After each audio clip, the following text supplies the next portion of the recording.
In the heart of Akata village, encircled by the lush greenery of African plains, the rhythm of daily life was marked by disparity. The women of the village rose before dawn, their days filled with toil. They worked at the farm, prepared meals, caring for their children and elderly relatives. Meanwhile, their husbands gathered under the broad canopy of the iroko tree, drinking palm wine, gambling, playing all sorts of games, and gossip. Among these women was Gino, a young orphan raised by a loving grandparent in the traditions of strength and resilience. When Gino blossomed into a young woman, she found love with Oko, a charming young man whose smile was like the sunrise that painted the morning skies of Akata. Gino listened to her grandfather's good wishes with great joy. She promised to be a good wife to Oko and bring honor to her family. Papa, thank you for your prayers. I will do my very best to make you and Nne proud of me, Gino said to her grandfather. Gino's grandmother was filled with joy. She expressed her gratitude to her granddaughter for not getting pregnant out of wedlock, like some girls in the village do. Their wedding was a celebration that momentarily unites the entire village in joy and dance, under the awful eyes of Gino's aging grandparents. However, as the wedding euphoria faded, Oku, like the other men before him, succumbed to the village norms. He spent his days lounging with the other men, his night echoing with the sour notes of palm wine and ash words. Gino found herself trapped in the relentless cycle that had ensnared the women of the village for generations.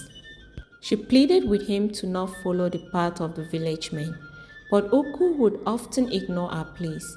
He became violent and would often punish her if she did not provide enough meal for the day. This made Gino very sad. Desperate and weary, Gino sought counsel from Amandidi, a longtime friend and fellow sufferer of the same plight. Together they envisioned a different future, one where respect and love flourished. They called a meeting with the women of the village, away from the prying ears under the cover of twilight.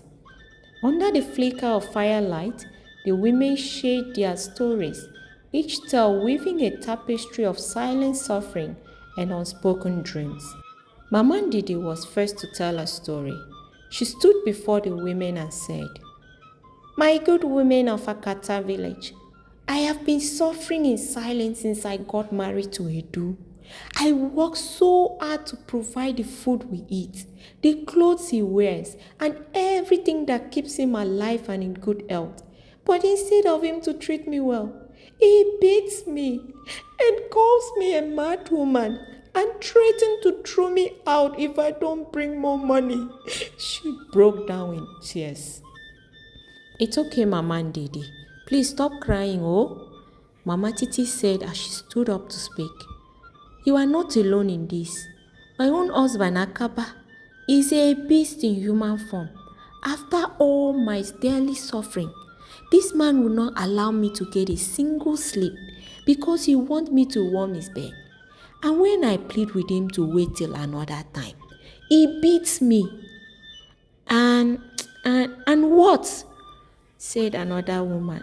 But Gino quickly interrupted them by saying they didn't have much time and needed to return before their husbands suspect them of having a secret meeting. So they needed to have a plan before returning to their homes. After a quick deliberation, the women decided to appeal to the village elders, believing that change could be ushered through respect and dialogue. They also planned to meet another time to share their stories. The following morning, with the boldness of warriors, the women approached the council of elders. The sight of the women, usually unseen during such deliberations, stirred immediate disdain. But Gino, with the spirit of her ancestor coursing through her vein, spoke. "Elders of Akata, we have come not to challenge, but to ask for your wisdom and guidance." Gino began, her voice steady.